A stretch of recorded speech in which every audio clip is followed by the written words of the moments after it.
What's up, everyone? Marc Lobliner, TigerFitness.com, CEO, MTS Nutrition. I did a video before that stated that crunches and leg raises are a complete waste of time for abdominal development, and I'm not going to say that here. Crunches have a place. They do activate your abdominals. They do quite a good job.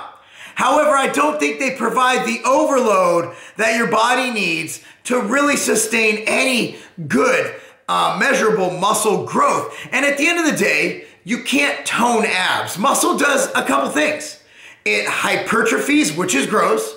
It atrophies, which is get smaller. Or I don't even know if it can really do this. It stays exactly the same. I think we're in a constant state of change. Our body's constantly evolving, breaking down tissue, building it up. So when looking at what to do for abdominals, I want to look at a couple things. One is, what are you doing all day? A lot of us are doing what I'm doing now. We're sitting on our fat asses doing anti-extension of the abdominals. What is that? Flexion. We are flexing the abs by sitting down. We're in a flex position. Our hips are folded. Our legs are bent. We are not in an extended state, okay? So in looking at working the abs, I also want to provide load on the core. Now, strengthening your abs, I think, goes far beyond just having a six-pack. It goes to having stability, lower back stability, and relieving a lot of things that come with age and just wear and tear and overuse and lack of use. And that's low back pain, which afflicts over 80% of Americans. Now, the best movement for abdominals, the easiest movement, if you want to work your abs, pick something up and hold it over your head. That's it. Think about what you're activating here.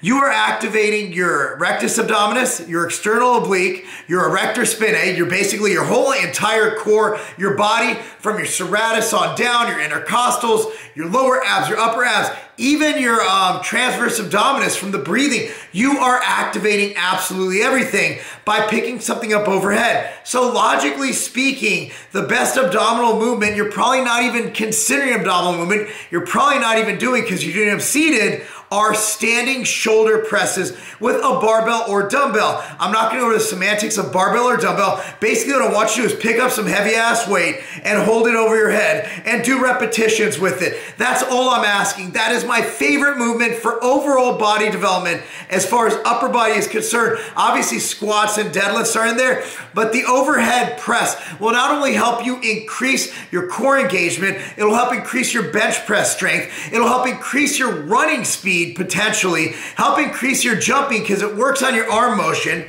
works on all that. It has so many benefits, but what we're looking at it for now is abdominals. So here's the deal. Emg Activation in the rectus abdominis, in the external obliques, erector spinae, all three muscle groups were higher in the standing versus the seated, meaning that it recruits a lot of abdominals.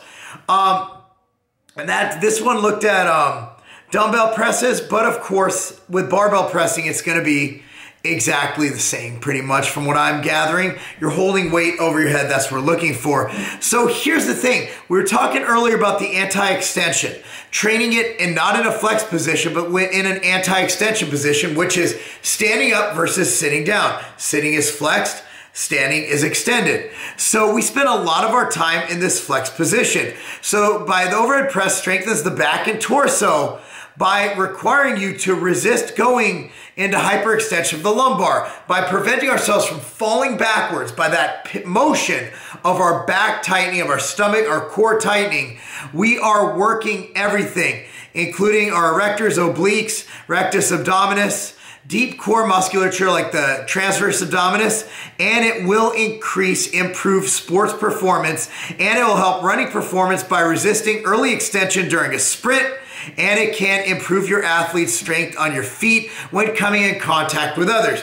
For example, if my kids are playing soccer and they're used to holding a weight overhead, if they're in an unbalanced position and someone comes and hits them to the side, they're going to be able to immediately react because it becomes practice, becomes repetition, it becomes something second nature to them, whereas someone who doesn't do that won't be able to do that. So it will help your balance and everything involved. That's why I will say the best movement for strong abs and a functional core is the standing overhead press. It's not the only movement. I like a lot of rotary movements. I like a lot of transitional movements. I like a lot of movements where you're using like a wood chopper, where you're doing this, you're working that core, you're twisting. But to think that you can get your maximum benefits from doing crunches and leg raises, you can add those in, that's great. But on shoulder day, all I'm asking you to do is this: get off your ass, get off the machine, stand up, raise your hands up high and lift that heavy ass weight.